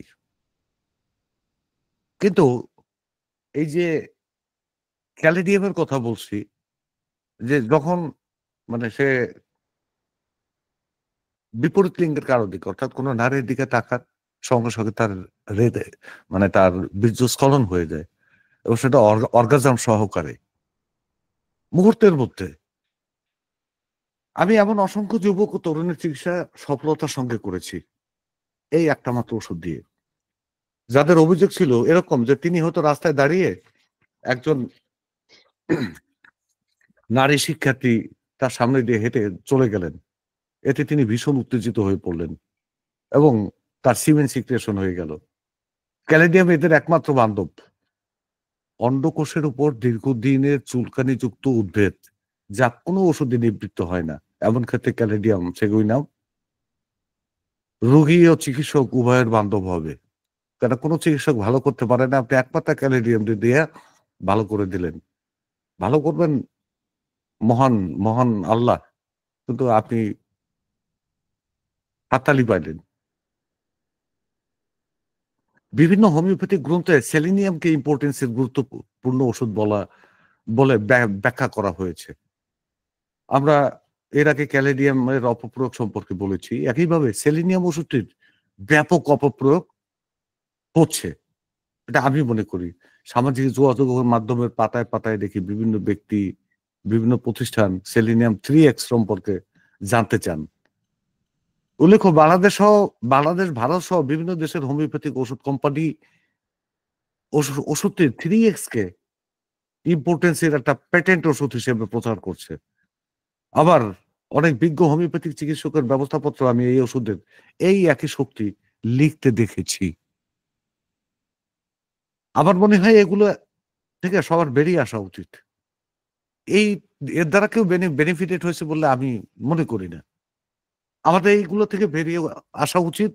আমি বলব যারা মেধার চর্চা করতে চান না, যারা একটু গভীরভাবে ভাবতে চান না, তাদের জন্য হোমিওপ্যাথি পেশা হিসেবে মোটেই সুবিধাজনক না। আপনি বরঞ্চ অন্য কাজ করুন। এখন সময় উন্মোচনের, এখন সময় হোমিওপ্যাথির বিকাশের, এখন সময় আমাদের হাতে হাত রেখে চিকিৎসা বিজ্ঞানের উচ্চতায় পৌঁছানোর। সুতরাং নিজেকে যাত্রী হিসেবে, হোমিওপ্যাথি যাত্রার যাত্রী হিসেবে সঠিকভাবে গড়ে তোলার কোনো বিকল্প নেই, বিকল্প নেই, বিকল্প নেই। এই 3x পোটেন্সি পেটেন্ট অমুক সমুক এটা সেটা এই সমস্ত ধানাই বানাই করা চলবে না। মানুষের সঙ্গে প্রতারণা করা চলবে না। ফাইনাল। আমরা একটাই কথাই আমি পারি না, পারি না। আমি চেষ্টা করব, চেষ্টা করব। সঠিক হয় নাই, হয় নাই। ভুল স্বীকার করব। আমরা সেলেনিয়াম সম্পর্কে বলতে গেলে একটু সংক্ষিপ্ত রূপটা এমন পাই। দীর্ঘস্থায়ী কোনো জ্বরের পরবর্তী অবস্থা, অতিরিক্ত সঙ্গম ক্রিয়ার পরবর্তী অবস্থা, অতিরিক্ত হস্তমৈথুনের পরবর্তী অবস্থা, সব কিন্তু অতিরিক্ত, অতিরিক্ত, অতিরিক্ত। ঠিক আছে? আবার দীর্ঘস্থায়ী। খালি গায়ে দীর্ঘ সময় গ্রীষ্মকালে রোদে থাকার পরবর্তী অবস্থা, পরবর্তী অবস্থা, পরবর্তী অবস্থা, পরবর্তী অবস্থা। অত্যন্ত ক্লান্তিকর অবস্থার পরে যথেষ্ট বিশ্রামেও সফলতা না আসা, সামান্য পরিশ্রমে বিশেষ করে গরমের দিনে মানে অত্যাধিক ক্লান্তি বোধ করা ইত্যাদি। আবার সেক্সুয়াল সেগমেন্ট নিয়ে বলতে গেলে সেলেনিয়ামের ইম্পোর্টেন্স এর রোগী সার্বক্ষণিক কাম বিষয়ক চিন্তা করে। তিনি কিন্তু সঙ্গমে তার অক্ষমতা থাকে। তার মানে ওই আঙ্গিক অক্ষমতা না। সেটা ড্রাইভটা কম থাকে, একেবারেই কম। আর আমরা আগেই বলেছি ক্যালিডিয়ামের রোগী কাম বিষয়ক চিন্তা করার সঙ্গে, সঙ্গে তার ঋতুস্খলন হয়ে যায়। এটা তার যৌনতা নিয়ে অতি উচ্চ মাত্রার একটা ফ্যান্টাসির কারণেই শুধু সেইটা না। তার স্নায়বিক কিছু দুর্বলতাও থাকে, ঘাটতি থাকে। এই ওষুধ দুটির মধ্যে আরেকটি পার্থক্য হলো সেলেনিয়াম ইম্পোর্টেন্সির পেছনে দায়ী অতিরিক্ত পরিশ্রম, অতিরিক্ত সঙ্গমজনিত অবসাদ বা দৈহিক ক্লান্তি বা অবসন্নতা। অপরদিকে ক্যালেডিয়ামের ইম্পোর্টেন্সের প্রধান কারণ স্নায়বিক এবং স্নায়বিক এর পেছনে কারণ হয়তোবা টোবাকো হতে পারে বা XYZ অন্য কিছু হতে পারে। তার স্নায়ু এতটা ভেঙে পড়ে যে সঙ্গমের প্রবল ইচ্ছা থাকলেও স্নায়ুতন্ত্রের ডিসঅর্ডারনেস এর কারণে তার বিশেষ অঙ্গ সাড়া দেয় না। আমার ব্যক্তিগত পর্যবেক্ষণে আমি লক্ষ্য করেছি সেলেনিয়ামের রোগীর বেশিরভাগ সময় হরমোনে বিশেষ করে টেস্টোস্টেরন হরমোনের ঘাটতিজনিত সমস্যা থাকে। আপনি দেখেন যে স্ক্যাবিস নিয়ে যে একটা কথা স্কাবিসের একটা চমৎকার ওষুধ ক্যালেডিয়াম। এবং ক্যালসিয়াম এই কারণে যে স্কাবিসটা দিনের বেলা যা থাকুক বা না থাকুক রাতের অন্ধকারে এটা মাথাচাড়া দিয়ে ওঠে এবং গোপনাঙ্গে স্কাবিসের সংক্রমণটা বেশি হয়। যেখানেই হোক না কেন একটা পর্যায়ে গিয়ে গোপনাঙ্গে গিয়ে আঘাত করে, অর্থাৎ ওই সমস্ত জায়গার স্নায়ুগুলো এত ডাল থাকে স্কাবিসের, ঠিক আছে, যদি ওইরকম হয় যে গোপনাঙ্গে মানে খুব বেশি ছড়াচ্ছে অন্যান্য অঙ্গ প্রত্যঙ্গের চেয়ে, সেক্ষেত্রে স্কাবিস নির্মূল করে দিতে পারবে ক্যালেডিয়াম সেগুইডাম। ইম্পোর্টেন্সির আর একটা গুরুত্বপূর্ণ ওষুধ হলো সেই এটার সাথে তুলনীয় লাইকোপোডিয়াম। লাইকোপোডিয়াম ব্যক্তিত্ব তার দায়িত্ববোধের কথা ভেবে ভীত হন। এটা আমরা আগে বলেছি। তিনি ভাবেন আমি কি আমার উপর অর্পিত দায়িত্ব সঠিকভাবে পালন করতে পারবো? লাইকোপোডিয়ামে ইম্পোর্টেন্সি আছে। আমরা বলছি লাইকো থিম হলো সে দায়িত্ব, দায়িত্ব নিতে অপরাগ, দায়িত্বের কথা আসলেই সে ভেঙে পড়ে, দায়িত্বের কথা আসলেই সে সারেন্ডার করে। নেতা হবেন বাকিতে নেতা, দায়িত্ব ছাড়া নেতা, নেতৃত্ব দেবেন কিন্তু রেসপন্সিবিলিটি দিবেন না। যদি কোনো মারামারি লেগে যায় লাইকো নেতা কর্মীদের রাইট, আমি কি এটা বলছি নাকি এ দায়িত্ব আমার না, তোমরা বুঝো, মানে অবস্থাটা এইরকম। তো লাইকোপোডিয়ামের ইম্পর্টেন্সই আছে, কিন্তু সেটা ইম্পর্টেন্সিটা ওইরকমই, সে সম্পূর্ণরূপে অক্ষম তার রেগুলার পার্টনারের সঙ্গে, তার পার্মানেন্ট পার্টনারের সঙ্গে সে অক্ষম। কারণ তার ভরণ পোষণ দিতে হয়, বাংলাদেশ ভারতের ব্যবস্থায় তার ভরণ পোষণের দায়িত্ব নিতে হয়। এই যেহেতু দায়িত্ব নিতে হয়, এখানে সে মানসিকভাবে এটা প্রস্তুত না, তার ইমোশনটাও এখানে ডেভেলপ করে না। এই ধরনের ব্যক্তিদের ক্ষেত্রে আচ্ছা, একটি মাত্র রাতের জন্য তিনি বিপরীত লিঙ্গের কারো কাছে যাবেন এবং সম্পর্ক গড়ে তোলেন, হয় কিছু পয়সা পাতের বিনিময়ে শারীরিকভাবে মিলিত হন এবং যৌন তৃপ্তি নিয়ে আসেন। This is lycopodium. স্থায়ীভাবে তিনি মানে সেক্সুয়াল পার্টনার গড়তে রাজি না, পার্মানেন্ট অর্থাৎ বিয়ে বন্ধনে আবদ্ধ হতে চান না দায়িত্ব নেওয়ার ভয়ে। পশ্চিমের দেশগুলোতে একটা এই সম্পর্কিত একটা বিশেষ এই বিষয়টি এই বিশেষ একটা মানে টার্ম ইউজ হয়, একটা ধারণা আছে, একটা কনসেপ্ট আছে, সেটা হলো ওয়ান নাইট স্ট্যান্ডস রিলেশনশিপ, মানে এক রাতের জন্য স্থায়ী একটা সম্পর্ক। বাংলাদেশ ভারতে তো ওরকম তার নাই। বাংলাদেশ ভারতের প্রেক্ষাপটে লাইকোপোডিয়ামের যৌন চিন্তা বা যৌন সম্পর্কটা হচ্ছে এরকম, ভাষা প্রাথমিকভাবে ইচ্ছা পূরণ, তিনি চান সহজে সম্পর্কটি গড়ে তুলতে বিনা চেষ্টায় এবং কোন রকম পরিণতি বা ফলাফল তিনি মাথায় নিতে চান না। এই দায়িত্ব পালন বা দায়িত্ব গ্রহণের ভয় থেকে লাইকোপোডিয়াম রোগীদের ক্ষেত্রে দেখা যায় তারা উপযুক্ত বয়স হওয়ার পরও বিয়ে শাদী করতে চান না, কেননা তিনি স্ত্রী ও সংসারের দায়িত্বভার নিতে আগ্রহী নন। লাইকোপোডিয়ামের পুরুষ ইম্পর্টেন্সই আছে তার রেগুলার পার্টনারের কাছে, কিন্তু পরনারীতে অন্য নারীতে গেলে যেখানে তার লায়াবিলিটি নাই, দায়িত্ববোধ নাই, সেখানে তিনি মারাত্মক সক্ষমতা প্রকাশ করেন। এবং ওই লাম্পট্য যে সমস্ত ওষুধের মধ্যে আছে তার মধ্যে অন্যতম প্রধান একটা ওষুধ হলো লাইকোপোডিয়াম। আচ্ছা, আমি আজকে আর দীর্ঘায়িত করতে চাচ্ছি না। যদি কারো কোনো প্রশ্ন থাকে প্রশ্ন করবেন, উত্তর দেওয়ার চেষ্টা করব। এই ওষুধটা নিয়েই এর অনেকগুলো দিক আছে। এর সঙ্গে রিলেটেড ওষুধগুলো আমরা যখন আলোচনা করব তখন আ মানে কভার করে দেওয়ার চেষ্টা করব। আমি আগেই বলেছি আমি কোনো হোমওয়ার্ক করতে পারিনি। কথাও দিয়ে ফেলেছি আজকে ক্লাসটা করব। তো অবশেষে পারলাম। আমিও পারি। ধন্যবাদ। ধন্যবাদ স্যার আপনাকে। দেখি কারো কোনো প্রশ্ন আছে কিনা।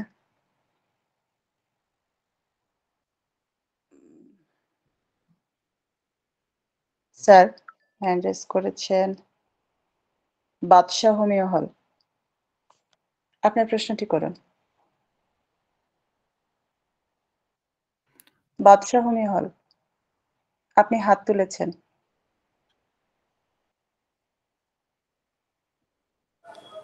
আসসালামু আলাইকুম। স্যারকে ধন্যবাদ সুন্দর আলোচনা করার জন্য। স্যারের কাছে প্রশ্ন, আমাদের কাছে যখন রোগী আসে sir, caladium sir, mother tincture বা অন্যান্য পেটেন্ট অনেক রাফ ইউজ করে আসে, তখন সেই ক্ষেত্রে যখন আমরা তার মধ্যে ক্যালাডিয়ামের প্রকৃত সিমটম পাবো, তখন সেই ক্ষেত্রে আমরা কিভাবে ম্যানেজমেন্টটা বা কিভাবে চিকিৎসাটা শুরু করব, বা অনেক জিনসিং সিরাপ বিভিন্ন উত্তেজক ওষুধ খেয়ে খেয়ে আসেন, তখন তো প্রকৃত মেডিসিন গুলো আমরা কিভাবে দেবো স্যারকে? এটা তারেক স্যার ভালো ভালো ভালো বলতে পারবে। এটা তারেক স্যার ভালো বলতে পারবে, তারেক ইমাম স্যার ভালো বলতে পারবে। আমি তারেক ইমাম স্যারকে বলবো, স্যার একটু বলে দেন কিভাবে দিবে।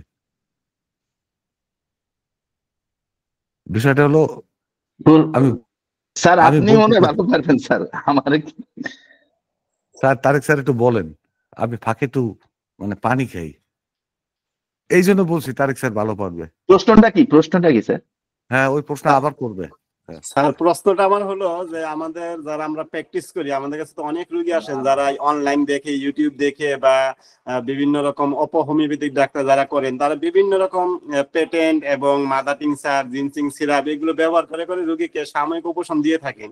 কিন্তু এক সময় আর যখন উপশম দিতে পারেন না, তখন যারা ক্লাসিক্যাল ডাক্তারি করেন বা আমরা করি, আমাদের কাছে আসেন, তখন আমরা টোটালিটি সিমটম নিয়ে দেখা যাচ্ছে যে ক্লাডিয়াম আসলো, লাইকো আসলো বা সিলিনিয়াম, যেটা আমরা পাই, ওষুধ দেওয়ার পর আর রেসপন্স করতেছে না, তার অতিরিক্ত রাফ ইউজের কারণে।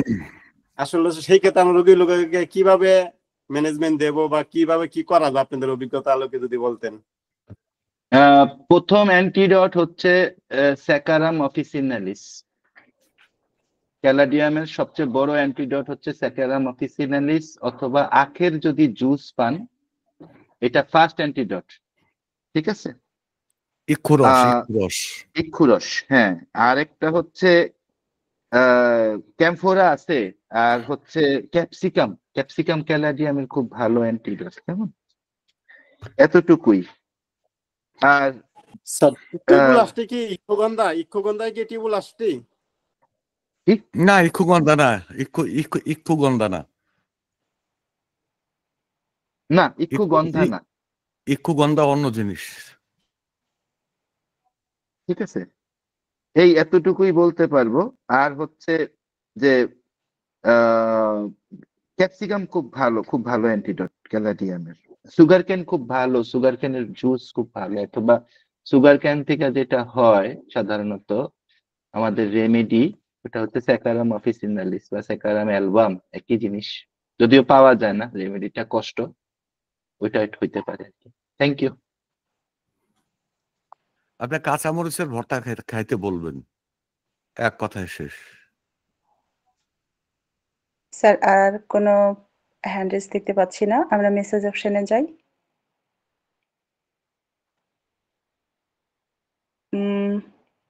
স্যার একজন প্রশ্ন করেছেন, স্যার আপনার চেম্বার কোথায়? আমার চেম্বার হোমিও স্টাডি গ্রুপে। আহ, এখানে কি চেম্বার কোথায় এটা বলা জরুরি?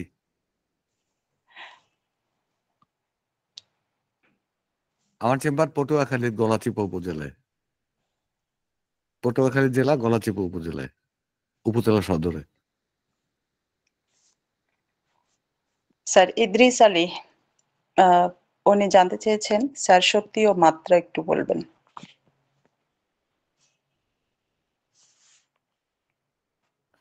শক্তির মাত্রা হলো, মানে যদি আপনি শততমিকে যান, সেটা হলো 6 থেকে শুরু করে আপনি সিএম পর্যন্ত। আর যে সহস্রতমিকে যান, M2 থেকে শুরু করে মিনিমাম 30 পর্যন্ত, মানে 30 পর্যন্ত আপনি যেতে পারেন।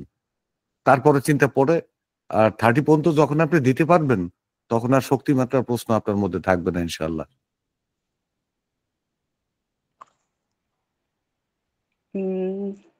আতিকুল আলম স্যার লিখেছেন, Calad low potency never work, will not work. আবারও লিখেছেন Lyco will work in Lyco constitution, not all Lyco patients are sex perverts. It is wrong to assert single mental symptom in every LICO patient.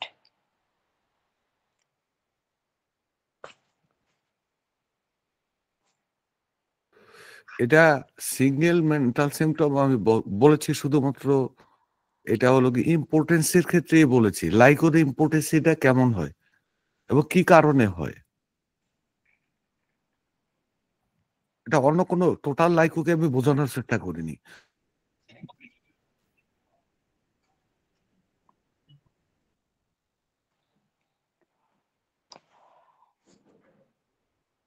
Sir এবার আপনার number জানতে চেয়েছে মিলন চন্দ্র। Sir আপনার phone নাম্বারটা জানতে চেয়েছেন মিলন চন্দ্র সরকার।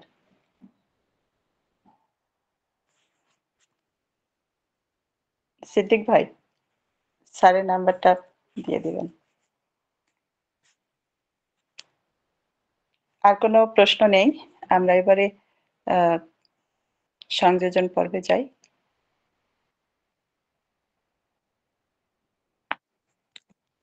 নাসরিন নাহার আপা আছেন? ডাক্তার নাসরিন নাহার আপা।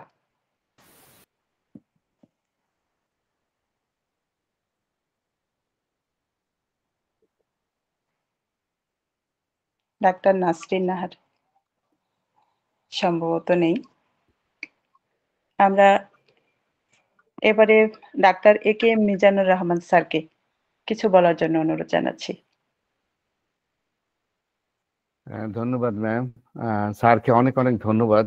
আসলে একটা ওই যে অজয় স্যারের ক্লাসের পরে একটা চিন্তা থেকে স্যার ক্লাসটা নিলেন, অনেক গভীর আলোচনা হয়। স্যার বলেন সবসময় যে প্রস্তুতি নেন না, কিন্তু স্যারের প্রত্যেকটা লিটন স্যারের প্রত্যেকটা কথাই আসলে রেফারেন্সের যোগ্য এবং আমাদের জন্য অসম্ভব রকমের শিক্ষণীয়। তো স্যার আজকে একটা আপনার এই ক্লাস থেকে আবার নতুন কিছু চিন্তা তো সৃষ্টি হবে স্বাভাবিক। তো আমি একটু স্যার একটু প্রস্তাব করতে চাই, যদি সম্ভব হয় স্যার আপনি একটা ভেবে দেখতে পারেন স্যার। সেটা হচ্ছে যে আপনি একটি এথনিক একটা গার্লের কথা বলেছেন, একটা বাচ্চা মেয়ের কথা বলেছেন। তো তখন আমি তো পার্বত্য এলাকায় অনেকদিন কাজ করেছি। তো তখন আমার একটা অদ্ভুত স্যার একটা চিন্তা কাজ করে, এটা আমি এমনিতেও, যে আমরা সেক্সুয়ালিটি বা সেক্সুয়াল হেলথ নিয়ে, রিপ্রোডাক্টিভ হেলথ নিয়ে আমাদের এই সাবকন্টিনেন্টে পুরো আলোচনাটা খুব কম হয়েছে। অতীতেও আমরা রাবীন্দ্রিক একটা আবহের মধ্যে, একটা ঘোরের মধ্যে থেকেছি, লালনের একটা ঘোরের মধ্যে থেকেছি। তো যে কারণে হয় কি যে আমাদের আসলে এই ক্রুড সেক্স নিয়ে কথাবার্তা বলা বা সেক্সুয়াল বায়োলজিক্যাল লাইফ নিয়ে কথাবার্তা বলা, রিপ্রোডাক্টিভ হেলথ নিয়ে কথাবার্তা বলা, এগুলোতে আমরা অনেক পিছিয়ে আছি। তো একটা বিষয় হচ্ছে স্যার যেটা, যে পার্বত্য এলাকার সেক্সুয়াল লাইফ বা সেক্সুয়ালিটি এবং তাদের সেক্সুয়াল প্র্যাকটিসেস যেগুলো পারভার্সন আছে সেগুলো, আর আমাদের এই সমতলের প্র্যাকটিস বা বর্তমান সময়ে যদি কক্সবাজার, ইনানি, রোহিঙ্গা এলাকার কথা চিন্তা করেন, তাহলে কিন্তু এগুলো খুব আলাদা আলাদা। আবার এথনিসিটির কারণে তো আলাদা হয়, রিলিজিওসিটির কারণেও আলাদা হয়। দুইটা রিলিজিয়নের মানুষ কিন্তু একইভাবে প্র্যাকটিস করে না, একইভাবে মনস্তত্ত্ব তৈরি হয় না।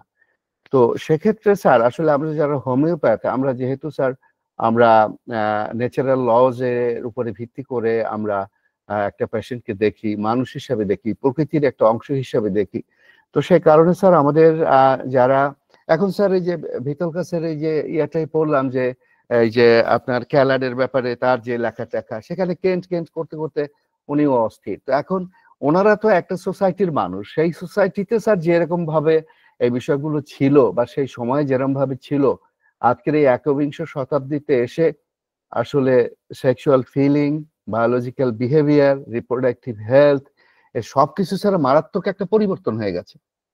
তো আমরা কি হোমিওপ্যাথিকে যদি যুগ উপযোগী রাখতে চাই, আমরা এই রিলিজিওসিটি, এথনিসিটি, তারপরে হচ্ছে যে আপনার বিভিন্ন পেশা, তো এর কারণে যে ডাইভার্সিফিকেশন হয়, তো আমরা যখন ক্যালাড নিয়ে কথা বলি তখন আমরা ক্যালাড নিয়ে কথা বলি।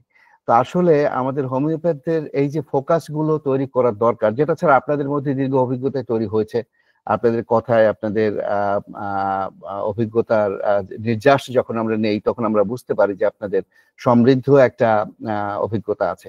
তো যারা নতুন আমরা, আমাদের তো সেরম নাই।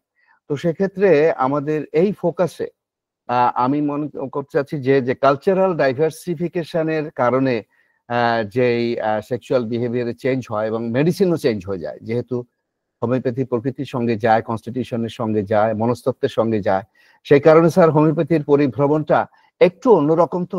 তো আমরা আসলে এইভাবে হোমিওপ্যাথিকে সাজাতে হলে স্যার আমাদের তো একটু কাজ আছে স্যার, আপনারও কিছু কাজ আছে। তো আমি স্যার আপনাকে আমন্ত্রণ জানাবো, নেক্সট ক্লাসটা আমরা এই যে যে ডাইভার্সিফিকেশন অফ সিভিলাইজেশন, যেটা হচ্ছে যে ওয়েস্টার্ন সিভিলাইজেশন আমাদের এই সাবকন্টিনেন্টাল সিভিলাইজেশনের আলোকে সেক্সুয়ালিটি এবং আমাদের যে মেডিসিন গুলো, যেমন এই ক্যালাডি স্যার, ক্যালাডির সঙ্গে আমরা স্যার, আমরা তো অ্যাসিড ফসফরিকাম বা অ্যাসিড ফস যেটা দেওয়া হয় বা অরাম ধরেন স্যার, অদ্ভুত সূক্ষ্ম একটা পার্থক্য আছে। এবং সেই পার্থক্যটা কিন্তু অনেকখানি স্যার কালচারাল। এখন সেই কালচারাল ডিফারেন্স থেকে যে এই পার্থক্যটা তৈরি হচ্ছে স্যার, এটার সঙ্গে তো রিলেট করতে আমরা হোমিওপ্যাথরা কখনো স্যার, আমরা তো আসলে সাহিত্য পড়া বা লাইফস্টাইল দেখা বা এইগুলো স্যার আমাদের কোনো স্যার বলে না। আপনি যেভাবে কিছু কিছু ক্ষেত্রে বলেন যে একটা আপনি সাহিত্যের ছাত্র সেই হিসাবে স্যার আপনি হয়তো বলেন যে কোট করেন বিভিন্ন সময় বিভিন্ন জায়গা থেকে, আমরা কেউ বুঝি কেউ হয়তো বুঝিও না। তো সেক্ষেত্রে স্যার এই ডিফারেন্স, না স্যার ফিলোসফির ছাত্র স্যার। স্যার আপনি তো ইংরেজি পড়াতেন আমি জানি তো স্যার। তো যাই হোক আপনি সাহিত্য, যাই হোক পড়াতাম, আমি পড়িনি। কিন্তু আপনি তো স্যার শেক্সপিয়ার থেকে অনেক কোট টোট করেন স্যার। তো আমি স্যার যেটা বলতে চাচ্ছি সেটা হচ্ছে যে এই ডিফারেন্সটা, কালচারাল ডিফারেন্স, সিভিলাইজেশনাল ডিফারেন্সের জন্য আমাদের সেক্সুয়াল ডিজিজেস, সেক্সুয়াল প্র্যাকটিসেস এবং এগুলাতে যে ডিফারেন্স গুলো হয়, সেই ডিফারেন্স গুলো নিয়ে স্যার একদিন একটা ক্লাস করি আমরা আমরা এগুলো নিয়ে একটু কথা বলি। আমাদের সাবকন্টিনেন্টাল বা এই বাংলাদেশ, ভারত, পাকিস্তান, আমাদের এই এই জায়গার যে সেক্সুয়ালিটি, এখানকার যে সেক্সুয়াল প্র্যাকটিস, এবং সেক্ষেত্রে আমাদের ওষুধ নির্বাচনে কতগুলো জিনিস যে চিন্তা করতে হবে ওয়েস্টার্নদের মতো না, সেই বিষয়গুলো স্যার একটুখানি আসতে পারে। থ্যাংক ইউ স্যার, এটুকুই। আপনাকে অনেক অনেক ধন্যবাদ স্যার চমৎকার একটা আলোচনার জন্য। আমি একটু বেশি সময় নিয়েছি, ক্ষমা প্রার্থী সবার কাছে। থ্যাংক ইউ, শুভরাত্রি। সারা কথার প্রেক্ষিতে একটু বলতে হয়, না বললেই না। যদি পরিয়াপা, জি স্যার, অবশ্যই। Thank you, thank you.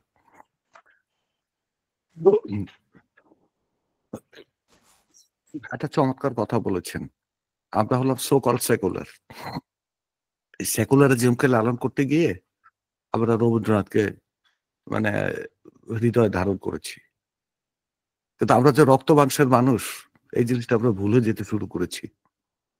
আজকে অনেকগুলো টার্ম আমি ইউজ করতে গিয়ে আমি দ্বিধাগ্রস্ত ছিলাম, কিন্তু আসলে এইসব ওষুধের এইসব প্রসঙ্গে একদম সাসা সেলা আলোচনা করা উচিত। আমি বলেছি শিশু বিশেষজ্ঞ হিসেবে যদি আমাদের গ্রুপে কেউ থাকেন সেটা হলো মিজানুর রহমান স্যার। উনি বুঝতে চেষ্টা করেন বাচ্চাদের বিষয়টা, এবং ওনার কথায় বাচ্চাদের প্রসঙ্গ চলে আসে। আর স্ত্রীরোগ বিশেষজ্ঞ যদি কেউ থাকেন, সেটা আজকে বলছিলাম বোধহয় মিজানুর রহমান স্যারকে আমি, স্ত্রীরোগ বিশেষজ্ঞ যদি কেউ থাকে সেটা হলো মানে অজয় দাস স্যার। তিনি এই কেসগুলা দিয়ে মানে ভালোভাবে ডিল করতেছেন। কিন্তু আসলে কি ওই শিক্ষকতা করেছি তো, মানে সব কথার একটা মার্জিত ভাব চলে আসে। অনেক সময় মার্জিত শব্দ দ্বারা সবকিছু বোঝানো যায় না। বর্তমানে কিন্তু বোকাচোদা শব্দটাও কবিতায় ব্যবহৃত হচ্ছে, সাহিত্যে ব্যবহৃত হচ্ছে।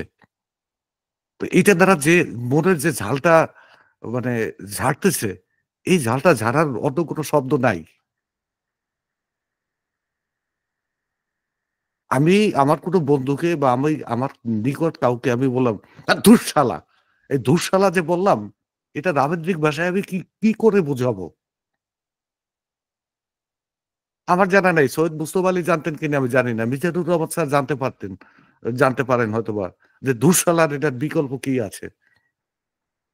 সো আমাদের এই বিষয়গুলা মানে বুঝতে হবে। সেকুলারিজম বলতে যে জিনিসটা বোঝায় এটা নিয়ে অনেক তর্ক আছে, বিতর্ক আছে। তো আমরা সেই তর্ক বিতর্কে যাব না। কিন্তু যখন আমরা এই হোমিওপ্যাথি নিয়ে কথা বলবো, আমরা চিকিৎসা বিজ্ঞান নিয়ে কথা বলবো, আমরা সো মাচ একদম কংক্রিটলি আমরা বায়োলজি নিয়ে কথা বলবো, বায়োলজিক্যাল দৃষ্টিভঙ্গিতে। সেখানে যদি আমাদের প্রচলিত কোনো শব্দ আসে, যে শব্দটা একদম অবাঞ্ছিত অবাঞ্ছিত মানে এই শব্দ ব্যবহার করা যাবে না, দেন এই শব্দটা ব্যবহার করতে হবে। আমার একটা ফেসবুকে লেখা ছিল যে কিশোরীর লাল শাড়ি।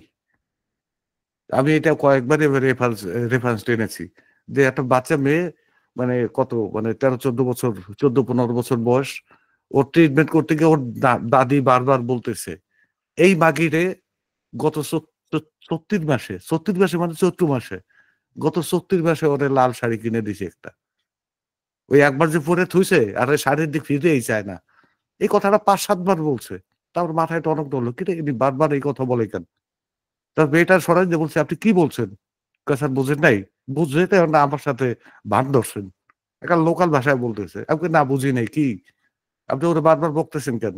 ওরে বকি নাই। শোনেন, ডাক্তারি করলে অনেক কিছু বুঝতে হয়। এই বুড়ো মহিলা আমাকে বলছেন। ও গত ৩৪ মাসে ১ম সাবালিকা হইছে। আর এই ভাদ্র মাস পর্যন্ত এরপর আর হয় নাই। হয় নাই তো কয় নাই, এরপর আর হয় নাই। কারণ এইটা আমার বুঝাইছে, লাল শাড়ি কিনে দিয়েছে ৩৬ মাসে পয়লা। এরপরে শাড়ি পরেই না। এরকম অনেকগুলো বিষয় আছে যে বিষয়গুলো সম্পর্কে নিয়ে বিষয়গুলো নিয়ে কাজ করার একটা মানে ক্ষেত্র আছে। এই ক্ষেত্রগুলোকে অস্বীকার করা যাবে না। আবার স্যার যেটা বলছেন, আমি যে মান্তাদের কথা বলেছি, ওদের মধ্যে বাল্য বিয়ের প্রবণতা বেশি। ঠিক আছে? কত ১২-১৩ বছর বয়সের মধ্যে সব মেয়েদের বিয়ে হয়ে যায়। ঠিক আছে? তা ওদের যে সেক্সুয়াল লাইফ, ওদের সামাজিক জীবন, এটা সেটা, এটা তো মানে আমরা তো ওই সেকুলারিজমের কথা চিন্তা করে ওইভাবে পারবো না। বা পাশ্চাত্যের বিষয়, পাশ্চাত্যের মেক্সিকোর সেক্সুয়াল লাইফ সম্পর্কে তারিক স্যার একদিন বলছিলেন যে মানে কত 65 প্লাস 70 প্লাস এক বৃদ্ধ এসে বলছে, তুমি আমাকে এমন ওষুধ দাও যে আমি আমার পার্টনারের সঙ্গে ২ ঘন্টা থাকতে পারি। আমি তো এখন ১ ঘন্টার বেশি থাকতে পারছি না। মানে এরকম কথাটা। সেখানকার সেক্সুয়াল লাইফ আর আমাদের সেক্সুয়াল লাইফ তো এক হবে না। আমরা ট্রপিক্যাল জোনের মধ্যে আছি। আসলে এটা নিয়ে ভাবা উচিত। এবং ভাবলে আমরা এই মেডিসিনের যে ভেরিয়েশন গুলো, এটা আমরা পেয়ে যাব। আমরা আরো গভীরে যেতে চাই, আরো অনেক কিছু উদ্ঘাটন করতে চাই, আরো ডুব দিতে চাই। স্যার এই কথা আমাকে উৎসাহিত করলো। আমি এটা নিয়ে চিন্তা করব। কাজ করতে পারি বা না পারি আমি চিন্তা করব। ধন্যবাদ।